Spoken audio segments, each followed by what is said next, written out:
welcome to the ZBrush podcast. Now, before we get started, we have a very special announcement for all of you listeners that you won't want to miss, so stay tuned. But first, our guests for this episode are Ryan Weimer, James Powell, and Daniel De León. Ryan Weimer and his wife are the founders of a company called Magic Wheelchair, and they founded Magic Wheelchair solely for the purpose to build epic costumes for kids or kiddos in wheelchairs at no cost to the families.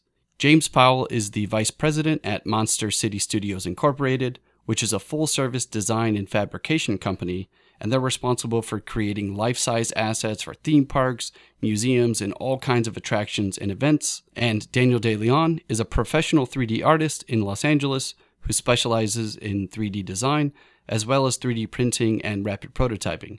To learn more about all three of our guests, there are links provided in the description of this podcast. So to really get an idea for the kinds of custom builds the Magic Wheelchair team are putting together, if you head to magicwheelchair.org, you'll see how truly epic and wonderful these costumes are and how special this is for the kiddos who get to be involved in the whole process of selecting what they want the costume to be.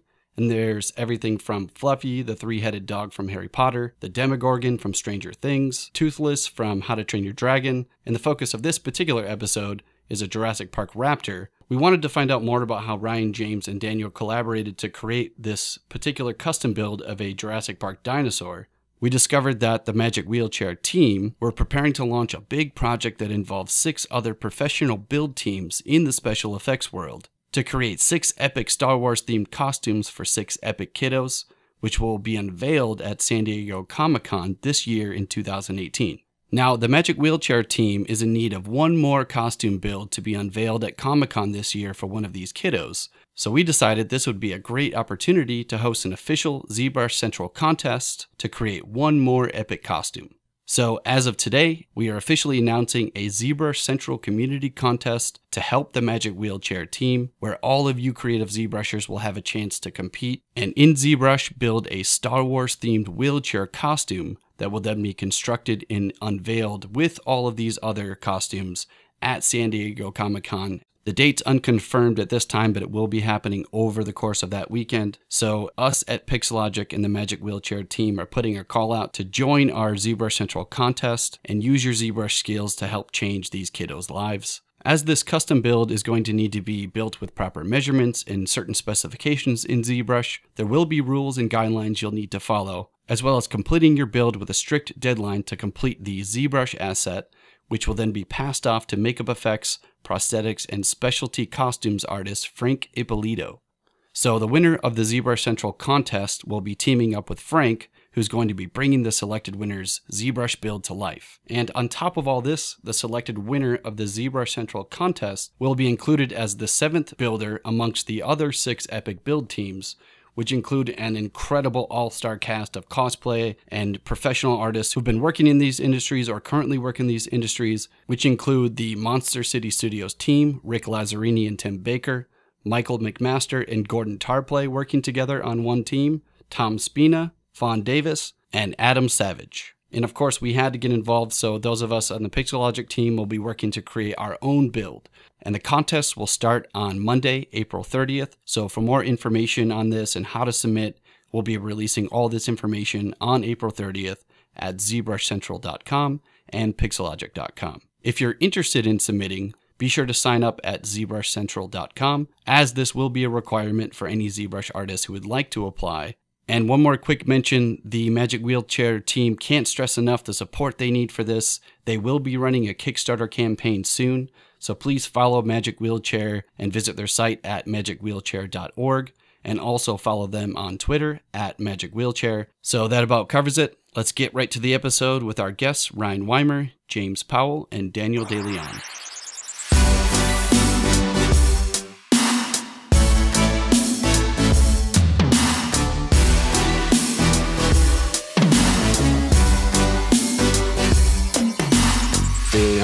Thank you guys for coming on. I appreciate it. No problem. So this podcast, I think we got it going. Kyle met you guys at the summit. I believe James, he met you at the summit. Well, he actually met Daniel. Daniel introduced me to Jaime. and then Kyle kind of got thrown in the mix. Okay. And I may say, Kyle, take care of this. Kyle, let's do a podcast. It's the project that you guys collaborated on together was really interesting, so we wanted to bring you guys to talk about it. But I guess I should let you, James. Were you the first one to sort of, because I'm sorry, Ryan. You are with Magic Wheelchair. Magic Wheelchair. You got the T-shirt. Perfect. So you guys started this project, and then you reach out to these guys to collaborate for manufacturing the artwork. Yeah. Work like that. Yeah. Yeah. It's I think from Jeff. Yeah. So maybe tell them a little bit about the premise of what this is, so people understand. Yeah. So what Magic Wheelchair is. It's really important. I mean, it is the core of all of this. Is what. Yeah, absolutely. He's went through. So. I mean, it really hits close home to me. I mean, it's my family. It started with my son, who's 12. He was 3, and my kids have a form of muscular dystrophy called spinal muscular atrophy. And when Keaton was 3, he wanted to be a pirate. Now, he had his powered wheelchair. It was the first Halloween that he had his powered wheelchair. And so he wants to be a pirate. And I mean, the chair is part of him is, your legs are of course. you know? Yeah, I can imagine. So you're sizing it up, a pirate chilling in a wheelchair. I bet we could build a boat around this thing, a ship. And we did. And I mean, it was really nothing more than just dressing them up for Halloween like we do with our kids. So it started with that. It was just like, how can we make this bigger and better? Like doing it by hand? Were you doing it with woodwork? Or? So it was me and my wife. I think we're poor, broke college students living with my folks at the time, and we built it in the backyard. But what started Magic Wheelchairs, what happened afterwards is there's this awkwardness around disability, just this weird funk. It's not malicious. People just don't know. They don't know how to handle it. Yeah, they don't know how to act. Is it okay to smile, wave? Right. I don't know, so I'm just not going to do anything. I'll just, like if we roll up to the playground, this happened a few weeks ago. Happens every time we roll up to the playground. I got 2 kids in wheelchairs, and the playground just stops, right? All the kids are like, what's this? Yeah. And, it's... Anyway, so there's that around disability, right? And with that costume, man, that was gone. Like, kids, adults, people, they saw my son first before they saw his disability. They saw this kid before they saw his wheelchair. And as a dad, I mean, that's what you want, right? It's gotta be an incredible feeling. I mean, before that, you didn't have anything that was probably a struggle always, right? If anytime you go somewhere, you have to consider all those things. Yeah. And you're always trying to figure out how to include, how do we do this? How do we make this possible for Keaton, Addie, or Bryce to enjoy?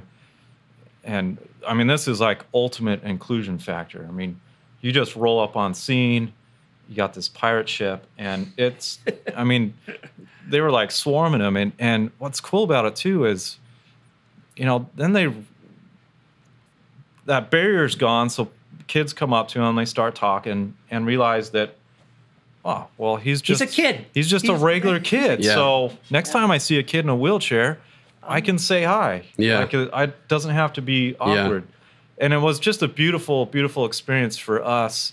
And I thought about all the other families like mine. And not everybody is a freak around Halloween and wants to, or has the time to do something like that. And so, fast forward, I think 7 years, nursing school, having some more kids. And, the stars aligned to where I could start Magic Wheelchair. Bumped into the Stan Winston school. I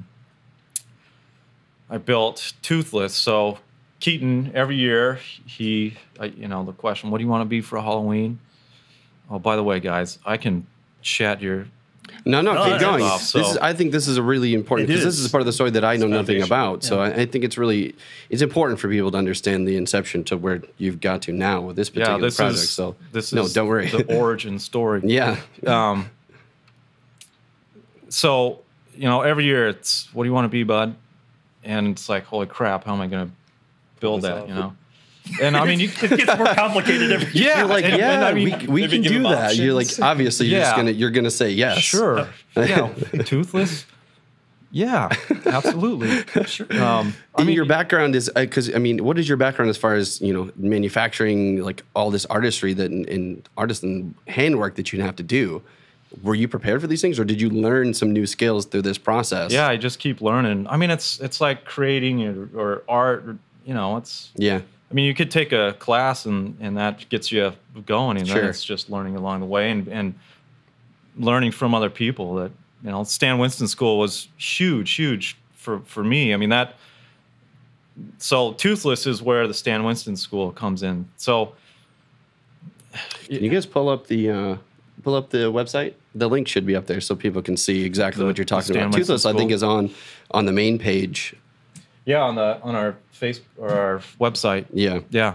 So, I mean, Toothless. Everybody knows who Toothless is. Yeah, for the most part. How to Train Your Dragon. Yeah, How to Train Your Dragon. Yeah, right. It's DreamWorks, right? Yeah. Did they use ZBrush in there? I couldn't say for certain, but I would assume yes. And nowadays, it's pretty much every. I mean, it's like there was a time where even I think Disney and Pixar were using NURBS based a while ago. Now they're down to polygon sculpting and all those things. But so I would imagine yes, especially for scales and all those things. Which Toothless, honestly, that's one of my favorite animated films. Daniel and I saw that movie together, actually. Yeah, I love the second one. We saw the second one. Mm-hmm. And the first one that was just the first one blew my mind. Yeah, which the score is incredible. Like, so many good things about that movie. But John Powell. It's probably, as far as movies go, the series is great composer. My daughter Mia's. It's far and away her favorite series. Yeah, absolutely love everything. Well, now they have the it. Netflix show. Yep. I've only seen a few. Oh, believe me, episodes, before the last season just came out, she was counting down the days. I bet. Man. And then she binged it. She binged. I know. Watched the whole thing. I go back and forth on the binging. Yeah. It's just sit there. It's a gift and a curse. It really is. It's like, because then you're done, and we lose our patience, our ability to have patience, and then you're just like, okay, what do I watch next? And you just go on to the next thing. And anyways, I could talk about that all day. But, but go on. So you're saying Toothless is the beginning of this. Yeah, so Toothless, I mean, he's very iconic, right? And I try to, when I build or create something, I try to make it as accurate as possible. Like buying the toy and getting the measurements and the scale and the angles right. And so Toothless was that was a big step for me. And I was up late one night looking for ideas of, dude, how am I going to build Toothless? This is insane. Just going over it and over and over. Yeah, and I stumbled across the Stan Winston School of Character Arts, and like, oh, what's this? I mean, I love special effects. I'll spend hours watching the special features and just eat that stuff up. And that was me as soon as DVDs started coming out and giving you the featurettes. That's like the cool part. Like, I can't tell you how many times I watched the Star Wars Episode 1. Yep. That was the first time I saw a behind the scenes. It was a movie. It was a featurette. And then I've probably seen it maybe 100 times. Lord of the Rings. Oh man, there's hours and hours of stuff. I know. Yeah, eat it up. The movie's great, and then you watch that stuff. It just, it doesn't take anything away for it for me personally. That's like, it's almost like a whole nother story in itself, just watching all of it come to fruition from, quick storyboards. Mm-hmm. That's cool. I mean, just amazing to see. So I watched Ted Haynes flipping through the Stan Winston School archives, and I knew who Stan Winston was, and Academy Award winning special effects studio, and man, why I hadn't found that site earlier. Right. It would have totally changed. I mean, it completely did change the way I build, but I watched this little snippet of Ted Haynes building this giant T-Rex head out of foam out of L200 and upholstery foam. And I'm like, dude, that's it. I'll use that material, that technique. So I signed up right away. It's a membership fee. Yeah. And signed up right away, just ate it up, watched it. So you just binged all these tutorials? Watched Ted Haynes cutting foam, gluing foam, and then it was time to build. And right around that time, so the materials were expensive, so we did a Kickstarter. We wanted to start Magic Wheelchair. So we did a Kickstarter to raise money to build Toothless and to start Magic Wheelchair. And so I'm getting ready to order materials, and I couldn't find it. I mean, you go into like a foam store and you ask for L200, and people are like, they're not gonna. They don't know. What's that? I mean, here being in LA, that's one thing. It's a different, right? Yeah. You could go to foam sales someplace. Salem, Oregon. Being up in Oregon, where are you going to get this stuff? Yeah. Well, exactly. It's like we're just in our campus alone. We're surrounded, like we have the summit every year. We have to order equipment and tarps and like everything down to like wheelbarrows and things. Like it's all for film companies and shooting. So we literally walk around the corner and pick it up. We take that for granted so much that I forget how amazing that is. Yeah, you get one of the largest lighting companies across the street. Yeah, exactly. Which we're very fortunate for that. Yeah. So where did you get your... And then shipping's a whole nother thing. I mean, it's expensive and you can't anyways. grow foam at your house. No. So it's not like you can't make that Somebody yourself. figure that out, because that'd be great. That would be awesome. I'd love that. So I sent an email to the Stan Winston School. Hey guys, this is what I'm doing. I'm trying to build Toothless for my son, and I can't find the materials, and check out our Kickstarter too. And I got a call or an email back from Eric, one of the co-founders, Eric Lidoff, and then I talked to him on the phone. He's like, dude, we read your email. We had a board meeting on Wednesday.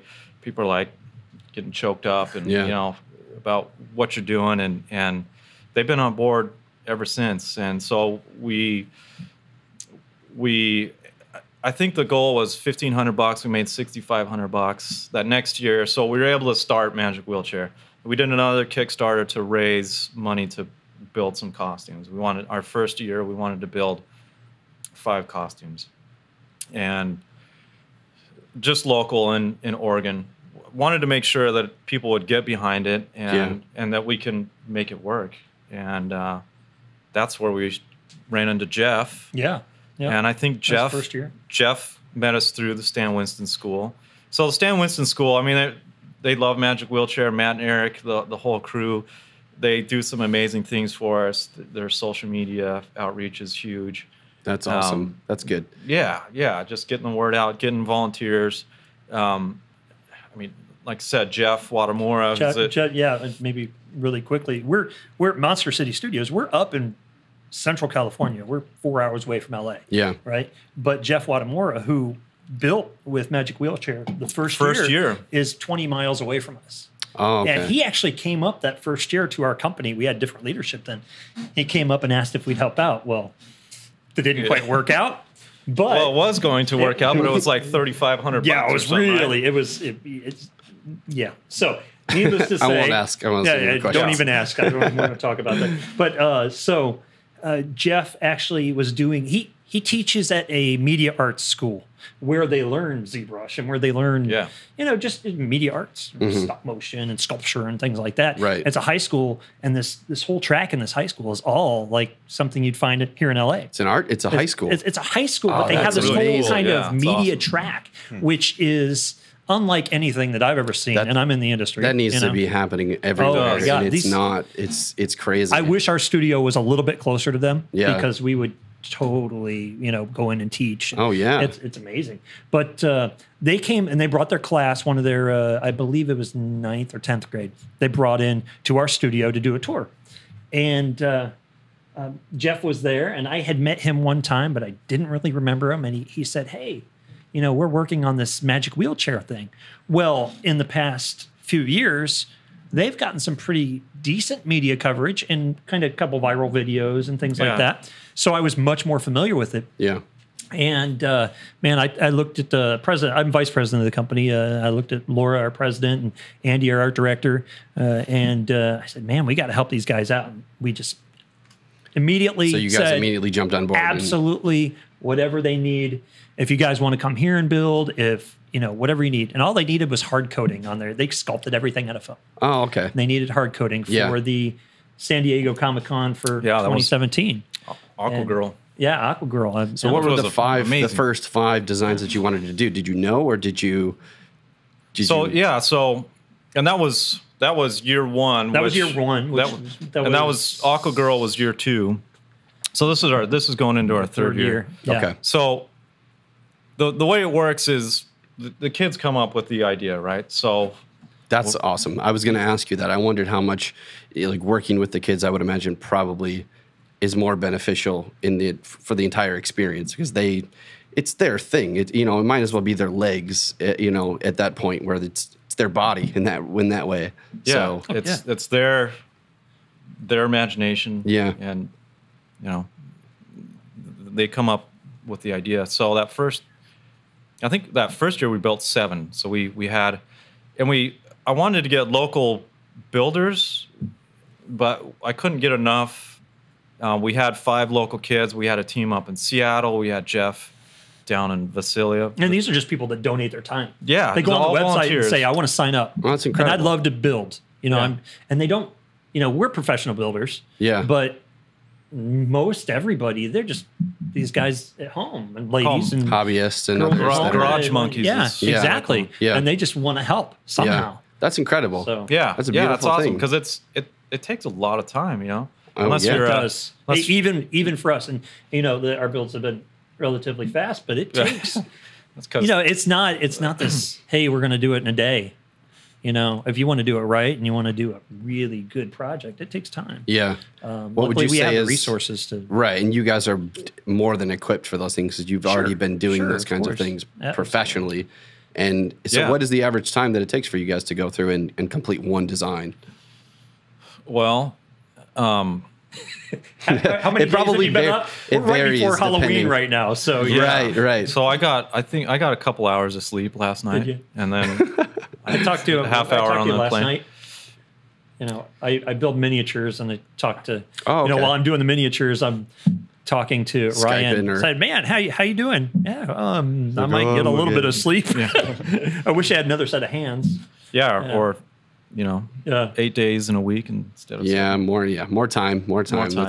It's never enough. So I would say, I don't know, 100 to 400 hours. It depends on how big of a knucklehead you are, and I'm a large knucklehead. Yeah, so, you are So a knucklehead. it takes 400. I don't know. It's I It need to depends on keep how track. complex the Yeah, builder is. it Yeah, does. each It really does. So Some of them are a lot more simple. Yeah. Some of them are a lot more complex. They're all wow. Yeah. It's the kids, man. Think about being a kid. I Get can something like that. imagine, and and just- they're be able to see sort of this process from start to finish, right? Like the conception or the inception of the idea, and then passing it along, and then you see the foam, and you start to envision. Do you guys Yeah. do mock-ups or things So before? we Maybe? do. We want it to be like a surprise at the end. So I tell our builders, you can show a little bit of leg, but let's not show like I see. just little teasers to get the the juices flowing and get them really Right. excited, but not you don't want to show them the whole thing. Right. But they do. I mean, when the builders go over there, when our volunteers go over there, if they know what they're building, I tell them to come up with a sketch, and then they can sit down with the kiddo or the family. I mean, some of the kiddos are nonverbal, so it's a lot of the family's input on what the kiddo seems to like and respond to, and they'll come up with a design idea, and then builders go and do their thing, send a little teaser here and there, and then do a reveal of sorts. Yeah. Could be as simple as just at their house and raise the What is garage. that process like? Because once it's completed, do you deliver these to them? Like you go door to door basically and take it to them. So it's a very personal experience for you. It is. So we want it to be a community-driven project. So we want local builders building for local kids. and get the community involved in supporting that build.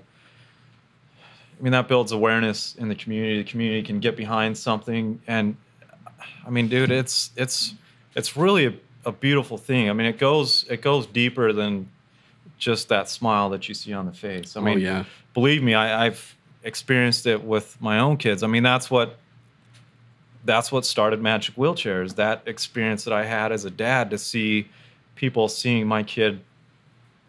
Yeah. You know, you can't put a price on that. It doesn't matter how much time you invest. I would imagine that for you, it's got to be, there's so much purpose behind it that it's no sleep and, you know, whatever time it takes, it's got to be worth so much more to you. Yeah, it's beautiful. And I think every volunteer builder that's been involved and sees that, they're in.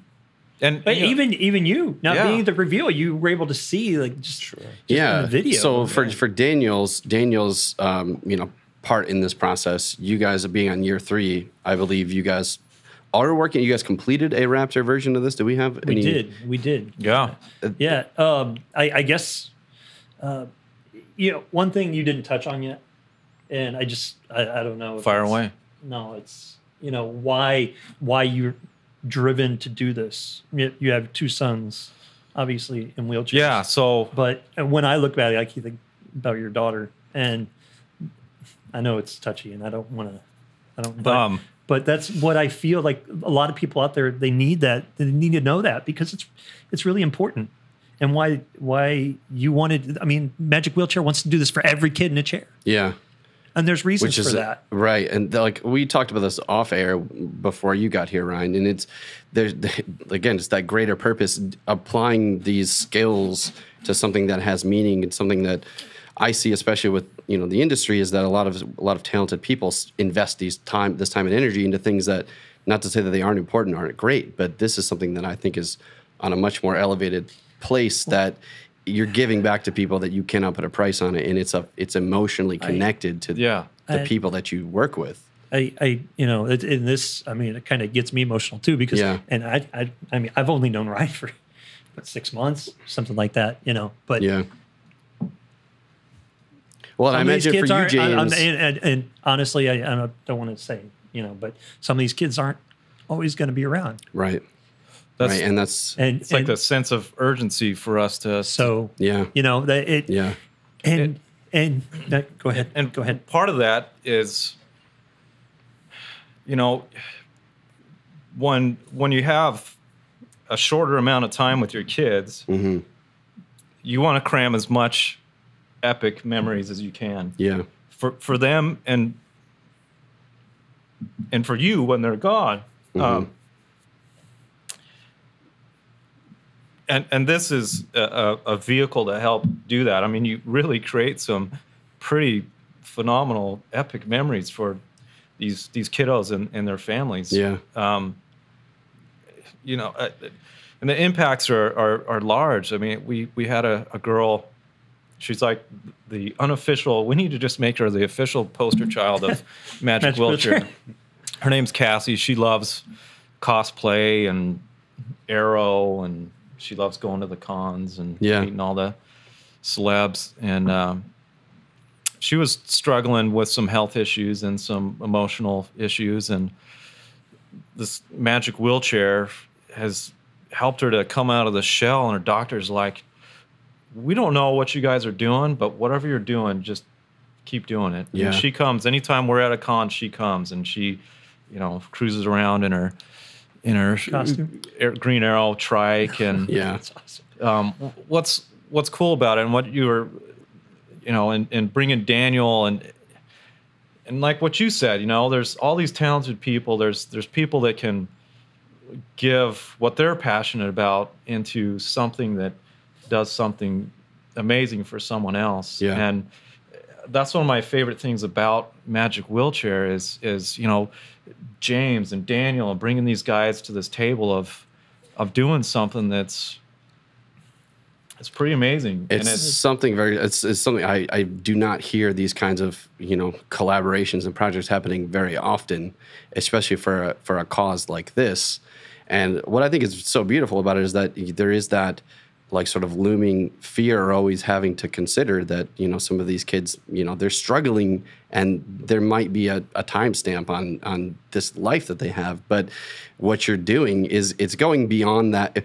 Just being like us right now, we struggle with on our own without having any other disabilities or issues with insecurities and just living in this world. And to add that on top of having something like this where you feel even more like an outcast or you don't feel comfortable around kids, this is something that like you can't even really fully to have the empathy to sit and put yourself in that position and feel that. I mean, it's even I'm getting emotional thinking about it. But I love that you guys you're focusing on the positives and trying to change that experience for them, you know, from their perspective, being in those chairs.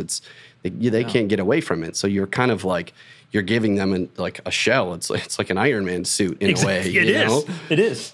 I mean, could you imagine, you know, when I was a kid, we would get like a cardboard box, like the washing machine came or something like that. And we'd take a marker and draw on it. And that became our spaceship. Can you imagine actually getting something that was like, gosh, you know, I mean, so we look at it, you know, we're kind of in the industry. You're a builder, so you're in it too. You know, it becomes kind of normalized for us, but for kids, man, it is like that is total mind-blowing. It changes your life. I mean, your world is so focused on very few things especially at that age. And then could you imagine like being in that situation where I don't know, like it might seem like there may never be something that, well, you'll never feel normal or good or comfortable. And this is that one of those few things that you actually can do. You know, like talking to somebody, trying to convey, you know, positive message and everything's are going to be okay.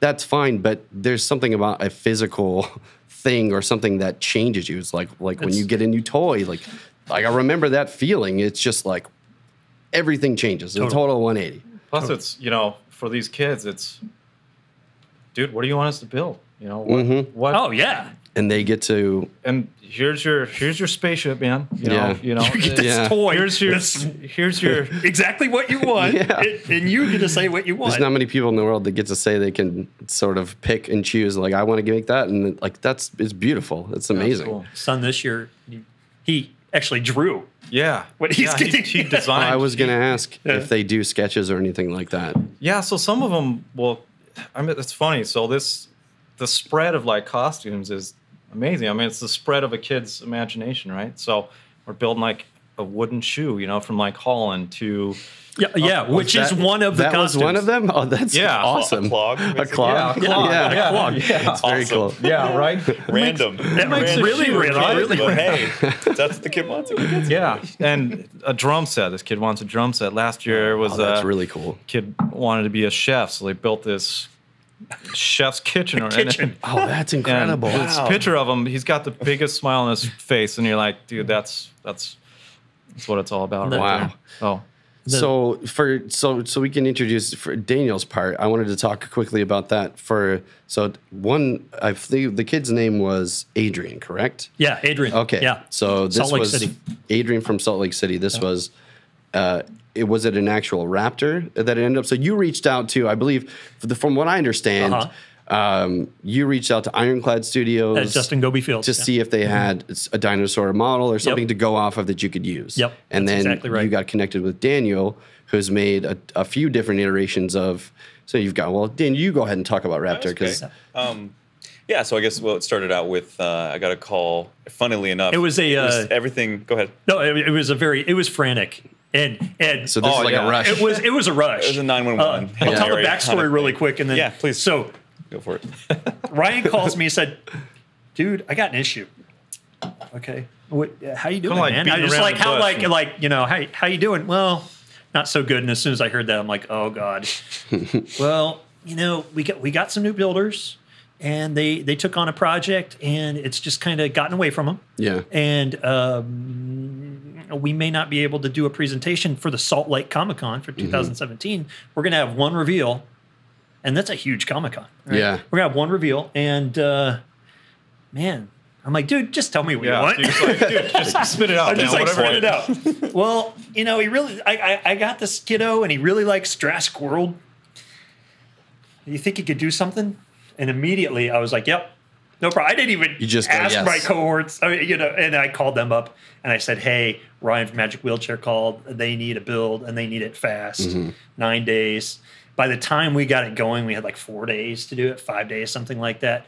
But I called up Justin Fields at Ironclad. Yeah. I said, dude, do you this is a weird question, but I need a Raptor. Do you have any idea? And it was just, I didn't think at all he was going to say yes. He goes, wait a second, give me a minute.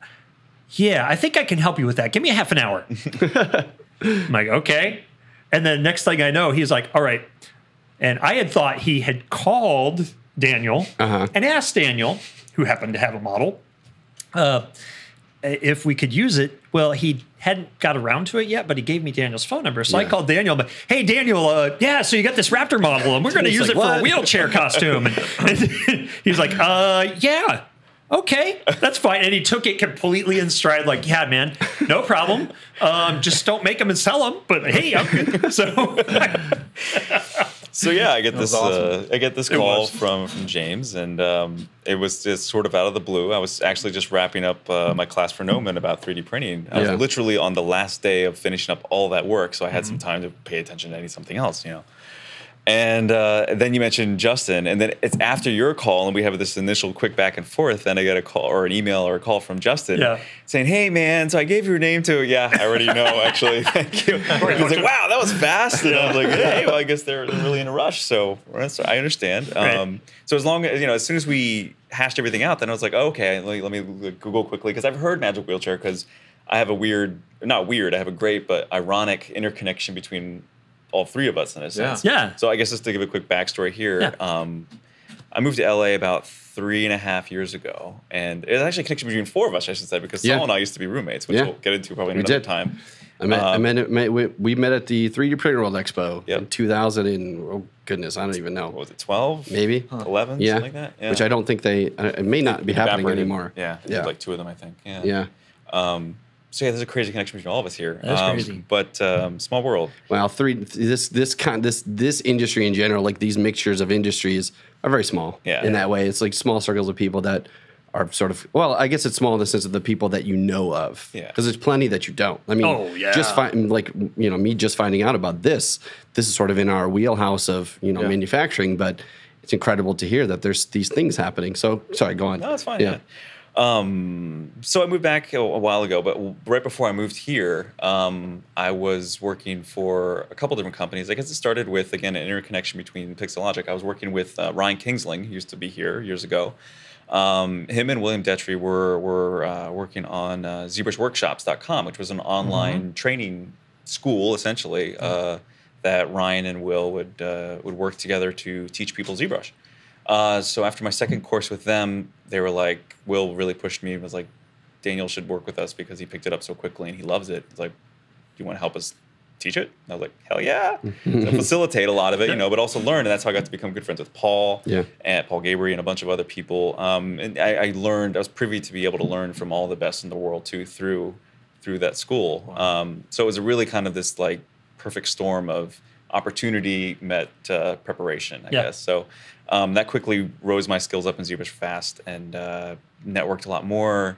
Then eventually got an opportunity because of another sculptor I've known for years and became friends with Jordu Shell, who's hilarious and brilliant. Jordu, he's talented guy. I love him. Amazing. He's great. Avatar. Yeah. Amongst so many other things. Oh my God. Just phenomenal guy. So we've known each other from Eluxicon, which is an amazing convention that happened in my home state of Pennsylvania. And I was involved with them for a long time as well. I'm good friends with everyone out there. So I got to know Jordu from there. So we found this, I just by luck, when I was working for stuff on ZBrush Workshops, I was social media posting some stuff for them at the time. And then I saw that Jordu was going to do a live webcast with Matt Winston. And oh, wow, yeah, sure, yeah. And I thought, oh, great, I love Jordu. So I'll just pop in on Google Hangout and say hi. Yeah. And of course, I was like, hey, Jordu, what's up? And he was like, hey, man, how you doing? Good. And we just chatted a little bit while he was sculpting live and other people were talking. And so then, we bantered a bit. And, of course, Jordu says a whole bunch of hilarious things. And then he's hilarious. Oh, yeah. So he got super, he just, whatever, some inappropriate jokes were hilarious. And then I won't say here. But immediately, I think that showed Matt that we had an established rapport with each other that Matt was unaware of. He didn't know who I was. But after the fact, it was a very fun time time of just talking with Jordu and a live webcast, and I saw that they were still kind of like advertising the Stan Winston School and like kind of really starting to promote the beginning of the school. And so I was like, well, nothing risk, nothing gain. So I figured I'd just email Matt and say, hey, I love being a part of this. I think it's great what you're doing. I've been a humongous, lifelong fan of your father and his associates' work. Jurassic Park was what made me want to know how to get into the industry or understand how it was done. I said, so if there's any way I could offer some services to you, since I'm a freelancer, of what I'm doing with Ryan, as far as just online marketing and facilitation of curriculums and whatever, I would love to be a part of your organization. And he emailed back very quickly and was like, it's ironic you email me. We really need someone like you, like right now. It's like, holy crap! Wow, this is awesome. That is cool. So I kind of get in on the ground floor along with Matt and Eric and the crew that they had. And Don Lanning was the first course that we released. Don Lanning's a pretty prolific sculptor as well. So I helped them formulate one of the original curriculums for how he would teach people what he knew. Yeah. And so that was a big honor, and it's amazing to be involved with them. So I worked with them for a time and doing a whole bunch of different, many hats. Left Jewish Workshops, was focused with Stan Winston School, and they knew I was an artist as well, and they also wanted to get a little bit more established.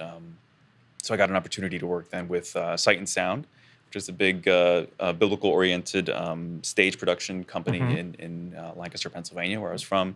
Did that for a while. That really then got my feet wet in understanding 3D printing and in modeling for grand, large-scale, like story tall stuff, which was nuts.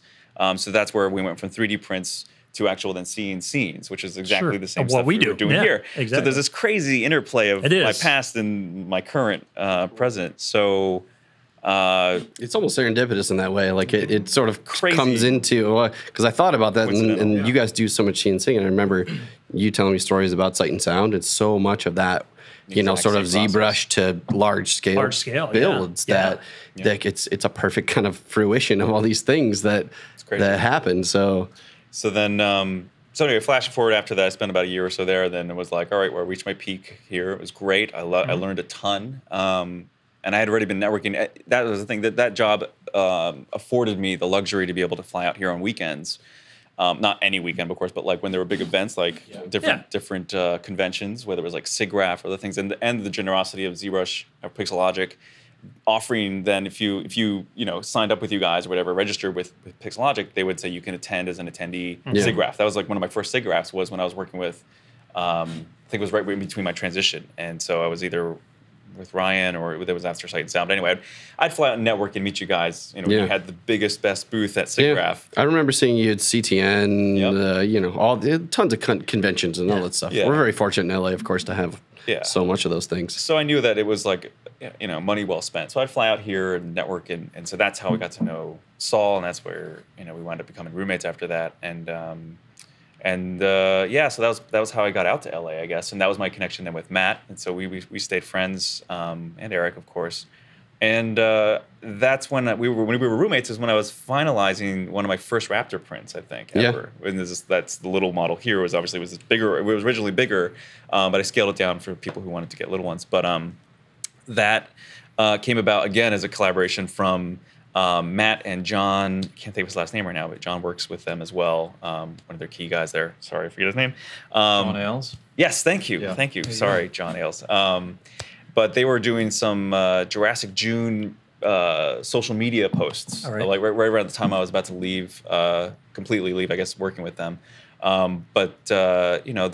had showed me a bunch of photos, like behind the scenes, that were from archive photos and footage that no one else had seen. And John checked with Matt, and he was just like, Daniel wants to see some of these. Can he just, it's like, yeah, just whatever, have fun. So, and they eventually all went out to the public, but this was earlier on before anyone else had seen them. And so I realized, like, these are photos of the full-size Raptor suit that I had never seen before. And I'm like a fanatical Jurassic Park fan. So I had all the, that was my first making of book, was the whole making of Jurassic Park, making of Lost World. And that's where I really got to understand like who Chris Swift was, who John Rosengren is, Shane Mahane, all these guys.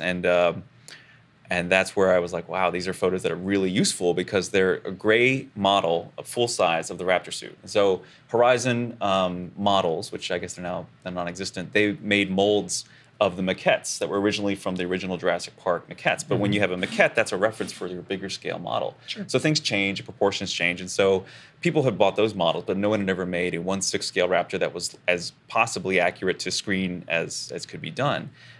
So I figured, well, I got the time, and it's a good self-promotional piece. So I'll do my best to use ZBrush's feature. That was one of the easy. I mean, I used image plane, but also then the fade feature now that you guys have. Oh, yeah. Put it in behind. See-through? Just see-through, yeah. Just to See-through, do it yeah. even faster and easier, just to line things up. But it was mostly image plane, I guess. To start sculpting and make as accurate a one-to-one, every wrinkle, every scale, every single piece of proportion, using ZBrush and the right perspectives of camera to get everything as accurate to the screen as possible. So these are in theory, the most accurate 1/6 scale Raptors or smaller that anyone ever has produced.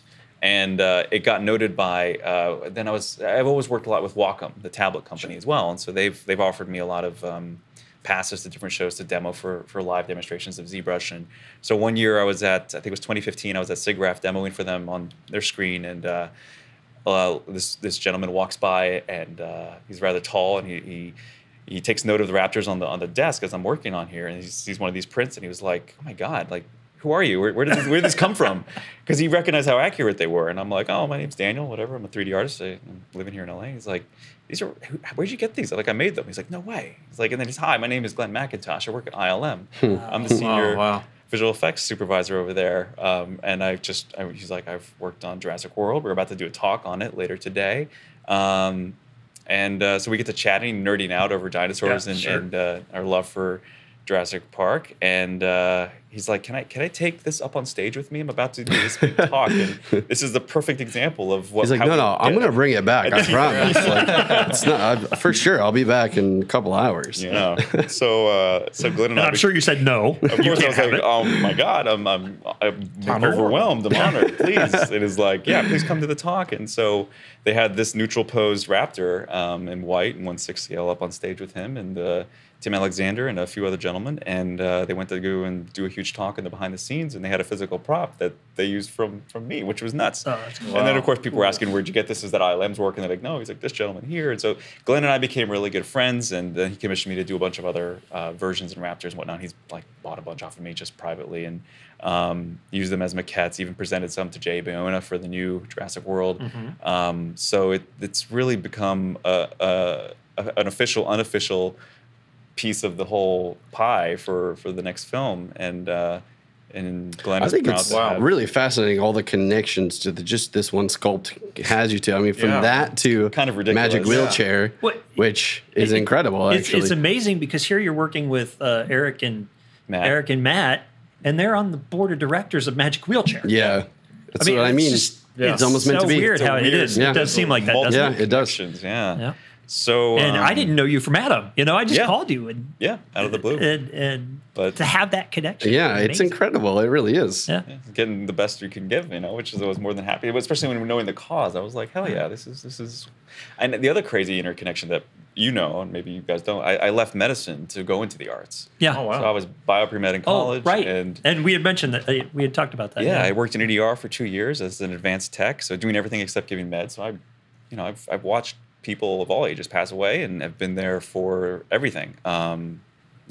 Crazy amounts of real life drama. So, and I really care a lot about the human condition. I really thought I wanted to be a doctor until I realized I just was kind of getting depressed from watching a lot of that suffering. And I went into geriatrics, same kind of a thing, just not worse, but different. You get attached to people and they pass on, of course. So then I finally left medicine, saying that I really can't deny my love for storytelling arts and what I really want to do in the end, filmmaking, storytelling. So I said I have to be true to myself, and I have to do what I am passionate about, what I find purpose in, because life is short. I've always said this, life is, after the ER and realizing how the brevity of life is present in everyone's life, it's either short or it's really short. Mm-hmm. Yeah, 100 years is not a lot of time in the grand scheme of things. And out of those 100 years, I think you're really blessed if you have even a good 60 or 70. I mean, that's kind of it still for most people. I mean, it's so I find that there's a certain level of importance in doing things that are significant to others and that help raise, the high tide raises all ships. So doing as much good as you can with your life, whatever that is. that's important. This build was important to me. I think that's been imbued upon me by my parents. Having a good upbringing and making sure that that you do good in the world and you make the world a better place in some way, because there's always going to be a deficit of that. Sure. So I've been lucky to be able to do some work with medical community here and there, and hoping to do more through 3D printing to help people with surgeries and possibly even some animals now. But with this opportunity, I thought this was like a no-brainer. Like, why not? You know, and what a great way to give a kid like a really accurate raptor. You know, of course, the little things changed as it went along. The process was you hard coded, but it was that would be my favorite one out of all the ones that I've heard of as far as the designs go. It'd be tough between, you know, How to Train Your Dragon and a raptor. Like, honestly, I don't know. It was, I mean, Awesome. oh my God. Everybody at our shop at Monster City, they were so on board. And it was perfect having that ZBrush model.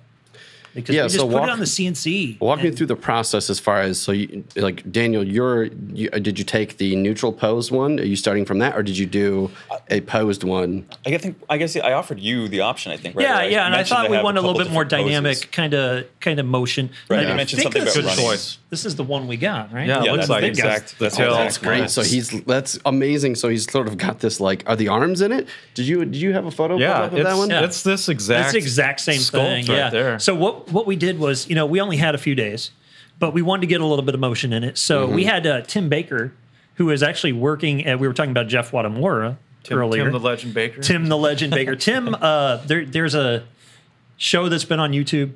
It's called Super Fan Builds, but they did like online photos they did a Groot swing. Oh, that's cool. And that's awesome. They did a How to Train Your Dragon if you want to couch. scroll over, Kyle, I think you can probably see the one It's that really, you first saw. really popular. Yeah. Tim was the know if we builder have for that.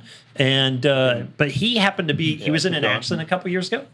And to do his kind of rehabilitation and get back, he's from the Central Valley. Okay. And he actually moved up to that's probably Visalia, the one I think where we Jeff Wadamura, one of the Magic Wheelchair Builders, is. That's so interesting. Yeah, weird, huh? How is this? Is There's this- so many connections. Sorry. Go ahead. Go ahead. Is this the one that you first saw, or where was That's the first one I saw. Okay, that's what I thought. that's the first one I saw. Yeah. And you said you wanted something like that, right? yeah, I wanted something very, very dynamic, because originally the idea was that Adrian was going to be riding on the Velociraptor. Oh, And I I just see. immediately kind of went, Velociraptors are really skinny and thin, and to put him around a chair, he's going to have to be really fat and really kind of out of proportion. Short Yeah. legs. Short legs, Yeah. and then we might have to do like some artificial legs. I didn't want to do anything like that. I wanted to have Plus, you didn't really have much time. yeah, I didn't have a lot of time. So, but I really wanted to have something that looked like it was running. Andy at our shop did a sketch in like literally like an hour. And it was exactly using your Raptor, right? And it was dead on. And we just jumped on it. But going back to Tim Baker, I called Tim and I said, Tim, hey, we're in this pinch. You want to help do this build? You know, this guy he's been in motion picture and television. You know, he's been a fabricator for years. Yeah. And he said, yeah. So he come up with this idea where we're gonna mill the head, and he was going to make the tongue bounce and make the head bounce. So as the chair's moving, at least it had some motion in it. you Yeah, know? right. I see that. Because it's not, you can't really do animatronics in that amount of Right. time. You know? But what if you did? Well, here's Maybe the that's thing. like year 4. I'm just saying. It's, yeah, We have some news about that too. Yeah, absolutely. We have awesome. Actually, just a little side note here that for this upcoming 2018 San Diego Comic-Con, we have Rick Lazzarini, who anybody that knows anything about animatronics, Stan Winston School, he's a teacher. Yeah. He has a video for Stan Winston. He's on the Monster City team for doing the excellent. animatronics for whatever build we end up doing. Awesome. That's He's gonna incredible. and Tim That's Baker. exciting news. So it's Power team. it's going to, we Really? could talk about that in a little bit. We have a few power teams Yeah. coming up. Jeez, But so Tim Baker, he threw everything in, did the head, did the articulation, so it bounced up and down. We milled it out on the frog mill, CNC, and everybody jumped in. I mean, hard coating, sanding, painting. We built a Jeep trailer. Oh, that's I don't know if we got amazing. pictures of that, but we actually have the Raptor pulling a Jeep trailer. That's so And it's a cool. Jurassic World themed Jeep trailer. So, we made little tires for it that said Adrian's Ride on it. That's so awesome. Yeah. That's It incredible. was really, really cool. And it's so, one thing what really hooked me is when we did the first one, we did San Diego Comic-Con. We had Adam Savage did the reveal of these pieces for the kiddos. And we helped out with Emma's wheelchair. And she was Mara, or Aqua Girl. And I was down there just filming her with the iPhone, And when they pulled that sheet off of that piece, she's sitting there in her chair looking right at it. And her face just was like, oh my gosh. This is exactly. That's incredible. Oh my God. And just that look in her eyes that she knew she was getting this. Yeah. And she had a costume that they made up at El Diamante School in Visalia. And wow, it just hit me right here. Yeah, And that's all what it's the all kids worth. were just jaws open, as Ryan says, face melting. Because oh man, it was absolutely amazing. And from then on, Andy was with me at San Diego Comic-Con, and he looked at me and said, "Man, I'll tell you what. I don't care what we did for the booths here at San Diego. We did some work for DC for their booth, but." He said, even if we didn't do that, it's worth it just to see how these kids react when they can be part of everything, like everybody. That's such a beautiful There's all thing. these cosplayers. And Yeah. you get these kids that are in chairs, and they get to become part of it. Yeah. I mean, It's such a beautiful thing. Oh, okay. So you I have got some more. Yeah. Oh, that's amazing. somebody did the 3-headed dog from Yes. Harry Potter. What a great idea. Yeah, isn't that awesome? So yeah, that's in Portland, or one of our Portland teams. They run a haunt there, and we actually had the twins from Harry Potter come be That's part of the reveal. awesome. That's what's cool, and I mentioned this before. Of like, you have this table that you can bring people to do something that's good, and I agree 100% with there's Adrian. what Daniel was saying. Oh, there we about, we need to find things that are good, and that's where we need to waste away our lives is doing things that are good. I mean, that's where I find the most joy in my life. That's where I feel at home the most. Yeah. Is by doing those good things. And Yeah. So when you have something like this, you just look in this room, all these different people that have now come to this table to do something outside of themselves for somebody else. Yeah. It's awesome. It's such an incredible thing. I mean, I can't imagine that you probably ever thought that it would. I mean, just going from a Halloween costume to this, it's got to be still. I was thinking about that today because we have I think just about 40 builds going on for this Halloween, and That's so many. That is so ambitious. I love that. Going from 5 in year 1 to now year 3, you're doing 40. we went 5, or I think we did 7 or 8, then we did 24, and now 40, and it's. Well, It gets me choked up. I mean, it's I can only humbling. imagine. I mean, there's such a great sense of purpose between from what all of you have said. Like, you guys have all kind of come to this. Like, it wasn't even like you didn't even have to consider it. You just say, yes, of course I would do that. But it's like the search for doing something, using these skills to, change people's lives is a very, very unique thing. Like, you don't see this very often. So I can't imagine that you'll ever get used to that feeling. But I would imagine it gives you so much energy to get to this point, to do 40 and maybe more, and maybe expand on what you're doing. Because, this is maybe only one section of what I would imagine you might be able to achieve. Talking about different things. different things, yeah. I think about like hospitals and kids that are they're get them out of their shell. Yeah. That's it could be Cassie. amazing. That really helped her get out of her shell, and we built for a kiddo. His name was Bryce last year, and he's got the same thing my kiddos have, and he wanted to be Darth Vader. And he wanted the advanced TIE fighter, right? Darth Vader. Okay, I was gonna say how would you do that? Is that like Darth Vader's helmet? That's okay. Just a giant helmet. That's perfect. He wanted to Darth helmet, a vacuum, a big vacuum. So, it's such an insightful kid too. And these kids, I mean, they're some of the most bravest, most fearless, heroic kids.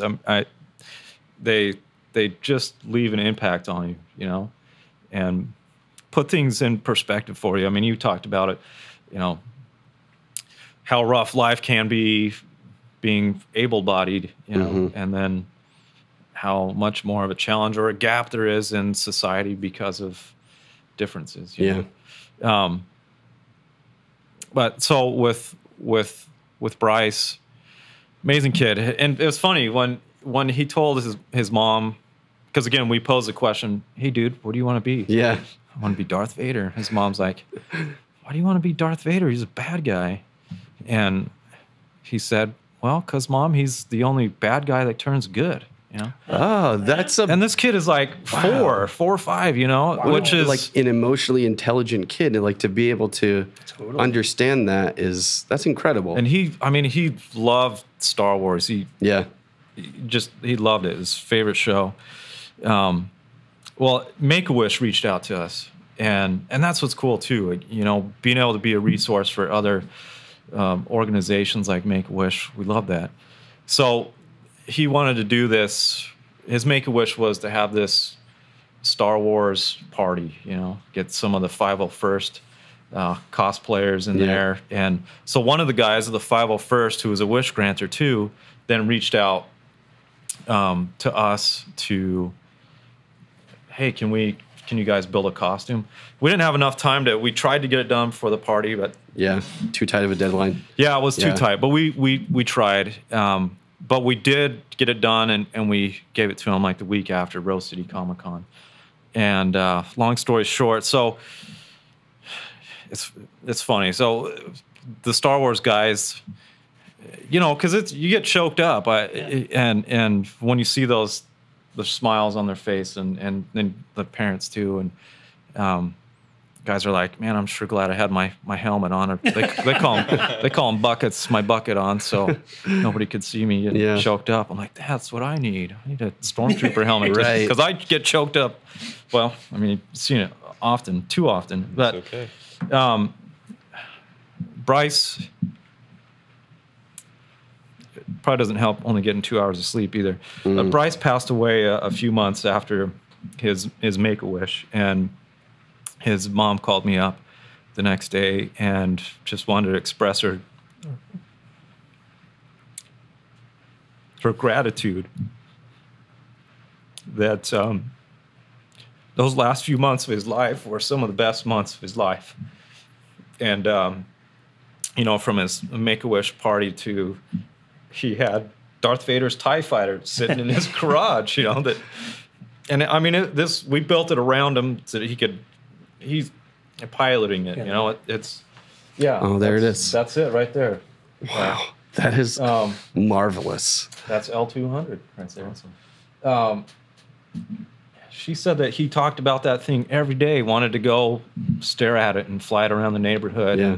And so to be able to help create those memories for him and for her, it's beautiful. So I had this little scale TIE Advance toy that we built that off of, and we gave it to his mom after he passed, and she took it everywhere. She went toured Europe and took some time away, and you know, every shot there's something, you know, touristy in the background. There's Bryce's little TIE fighter sitting, which is pretty cool. And all the 501st guys, whenever they make something, Bryce used to make, I think he made this hand signal often. Like the rock on hand signal? And so that was kind of his logo. So when they build their props, they put a little. That's beautiful. Cool. That's awesome. That is really cool. I mean, they're touched. I mean, to this day, and they the 501st and the Portland Garrison,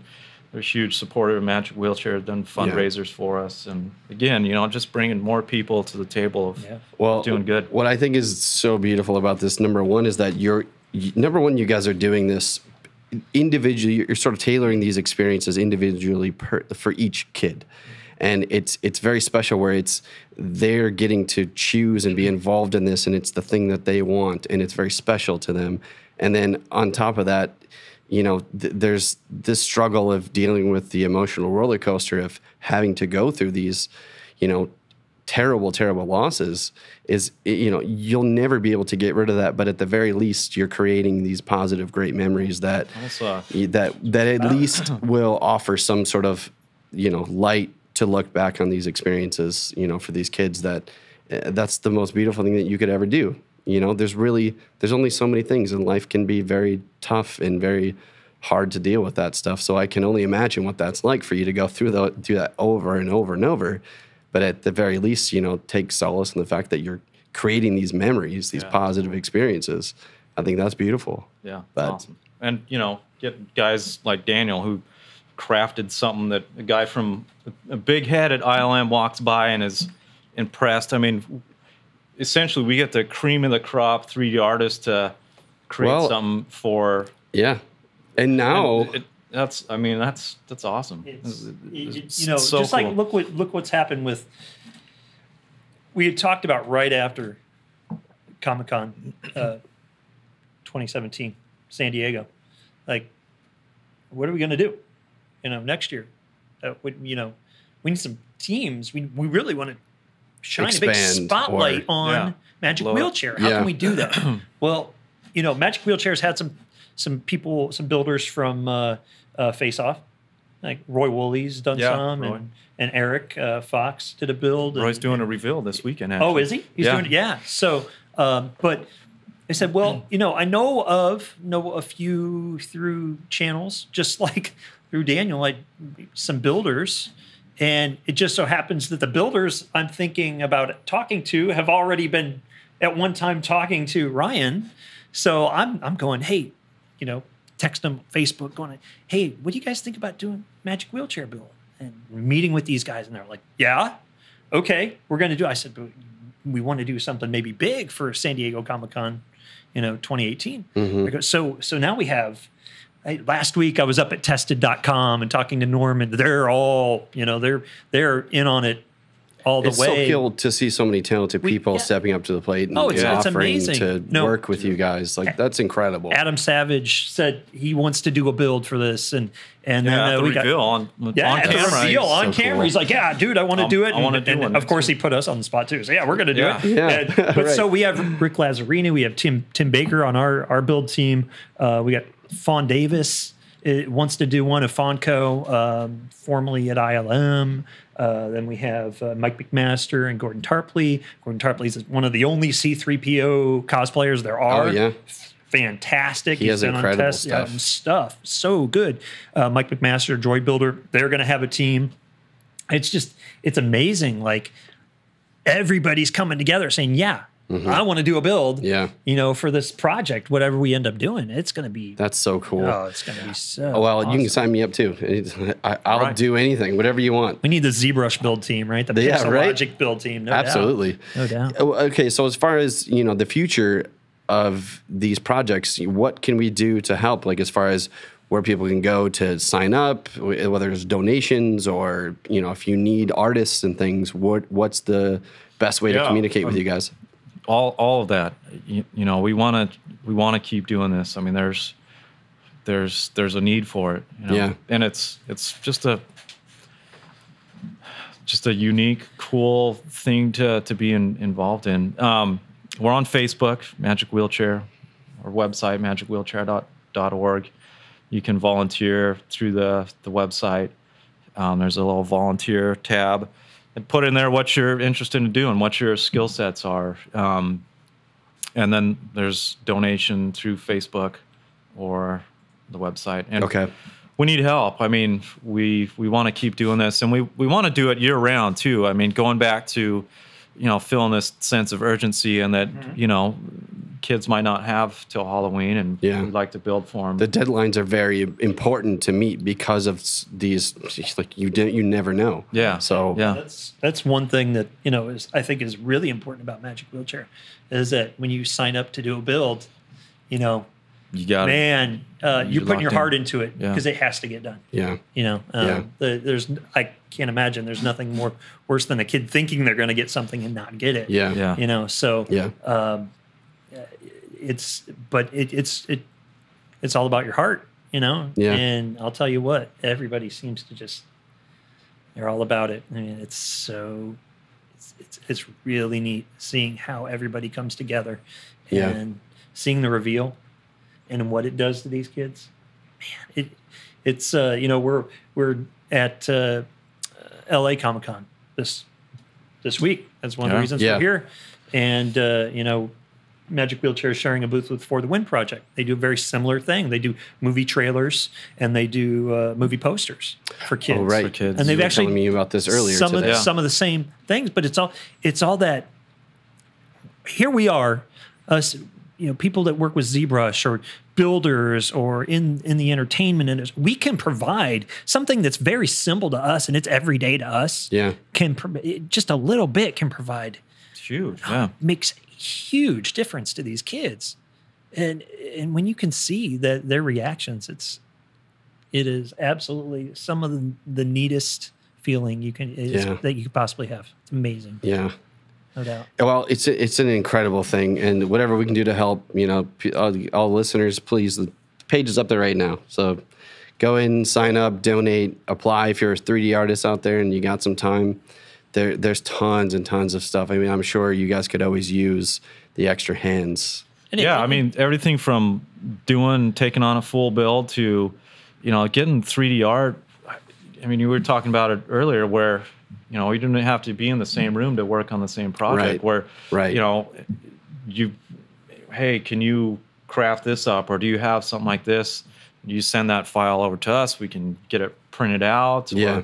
Or, get it cut out in some foam, Yeah. whatever. I mean, that's huge. And there, you know, we had a team in New York doing a DeLorean build and reached out to a guy that does some 3D work and made, you know, different bits and greebles and bits from, you know, that they can easily 3D print. So, I mean, that's huge because, you know, the beauty's in those details, and those details are often small and easy to contribute, but make a huge difference when, you know, you have a DeLorean, but now you have all these really cool little You've bits got all and pieces. the wires and all the detail. The flux capacitor. Flux capacitor. Flux capacitor. Flux You know. capacitor. But like even, you know, social media people that are good at that, or like all over electronics people.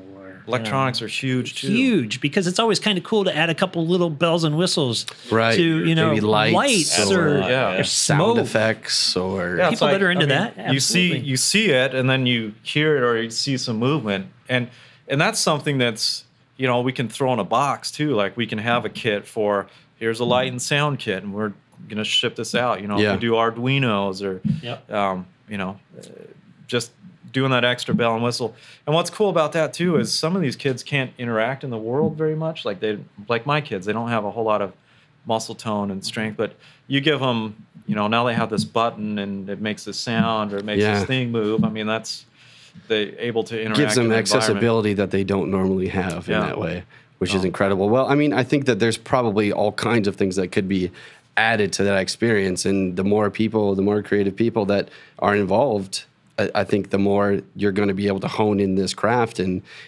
reach that level that you're searching for. I mean, 3 years and you guys are already doing that much is incredible. It really is. Really awesome. And it speaks volumes about people that have come to the table to help out. Yeah. We definitely need help, you know. So get involved, you know, help spread the word. Yeah. Social media, you know, it's a huge need that we have. And where will you guys be in the future? So we'll do San Diego Comic-Con again. San Diego. Cons are great. I mean, they're it really fits in perfectly. Yeah. And we'll do cons all over the country too. I mean, like I said, we want to build year round. So there's the Walker Stalker Heroes and Villains cons. We'll do Salt Lake City Comic-Con, Rose City. We'll be up at Seattle, Emerald City Comic-Con. Okay. Yeah, and you know, if you know of a con, like wherever you're at too, and you know, this would be or great. Locations to go to that maybe you guys aren't at. You know, maybe there's and if we know that there's a con there, and then we have a team that'd be interested in doing a build there. Yeah, I mean, cons are great. I mean, it's a great way for these kids to really feel like superstar, because Dude, they roll up in there, and I mean, well, you saw it with pushing Adrian around. yeah, in Salt Lake. pushing. Oh, James was like the Can we motor. put up that video, perhaps? I know that's on your Facebook, right? Or Do you have something for that? So I mean, they're think like it's very long. superstars. They can't go more than a few feet, and then Wow, look at that. you know, people want to take their picture. look at what you did, man. It's awesome. But everybody did. Here's Adrian. Yeah. We're making it to our booth. It's phenomenal. He even has his gun. Yeah. That's so cool. And Yeah. you'd say like hi to him as like headshots. Oh yeah. He's just like, Hey buddy, we were with Rob Schneider, right? Oh, So okay. Rob Schneider's there, and he takes a picture with us. Yeah. And he points the gun at Rob Schneider's head, and Rob's like, no. yeah. He's playing Chris Pratt all the time. He's on the But, hunt. then we have Andy back there from Monster City. He's pushing right now, and It's a beautiful piece. that's cool. It's, You it's guys so did a fucking wonderful gorgeous. job. Such an amazing Amanda, job. our painter, painted it, and she's, she Is that really cool? Like knocked it out. seeing like what you created there. Yeah, it's But- it never gets old seeing something you've made with the computer physical. I mean, it's great to see something like that at this scale, but it's always more impressive to see it giant. And that's I mean, one thing with ZBrush. You see a lot of 3D Awesome. printing, and obviously it's used for large scale stuff, but you don't see a lot of that. Exactly. You know where it comes from. But in places like us, we're the ones who take those ZBrush models and blow Yeah. them up into Yeah. those big things. And it just so happens it's perfect. It's a perfect fit for Magic Wheelchair. Yeah. Yeah, Absolutely. that was awesome. It's a beautiful thing. Honestly, from an artist's perspective, to be able to have something hold in your hand, like that is the ultimate goal. There's a detachment of applying yourself digitally and only having this thing that you made on screen. So, and this just adds another layer to that. So, I think that, there's tons and tons of people out there that are, as they become aware of these things, I think you guys are going to be able to do twice as much as you're doing now. And I think it's a beautiful thing. It's very respectful and it's very humble to see what you guys are doing, how much energy you're dedicating into this project that is, I would imagine, going to be a lifelong pursuit. Yeah. Absolutely. We'll keep at it. Cool. Well, is there anything else that you guys wanted to mention that you guys wanted to talk to before we wrap up? I don't want to take too much of your time. Daniel? I was just a pleasure to be a part of it. I'm glad to be a part of it. Hope I can contribute in the future. It's an That's honor. awesome having you on board, and then kind of hearing that backstory and how you got to that point, and It's crazy. and then we have that contribution and for this kid, man. I mean, Totally. cream of the crop. It's awesome. Yeah. Pleasure to be a part of it. Well, all those ZBrushers out there listening, make sure you check out their website, donate, sign up, Yeah, get give involved. some of your time, whether it's brushes or models or sculpts. If you guys have a library of things that you can pull from, it'd be a lot easier, I imagine. Sure. So, Yeah. even just letting people know that you have some stuff that maybe down the road, 6 months from now, you may need in this situation. This was just, this serendipitous thing that happened, which is what's so amazing about this whole story. But imagine if more people are aware of it, more connections are made. So I think it's great, and we'll do our best to share on our social medias and make sure we help spread the word. Awesome. And I'm going to send you some of my sculpts and works. If you can go through it, if you need it, I'm there. Awesome. Cool. That's great. Well, thank all of you guys for coming on. Thanks for having us, man. Yeah, Thanks absolutely. It was our for pleasure. sharing our story and being Yeah. out there. Yeah, it's a beautiful thing, and we appreciate you guys, coming in. I know it's a tough thing to talk about and deal with, but I think the positive sides of this is, it makes it all worth it, Well, so that's what you should do is, you can cower from hard things, or you can make them into something beautiful. Yeah. And that's what you should do. yeah. Well, I think those are good words to end on. All right, thanks guys. This is ZBrush Podcast. Catch you guys next time.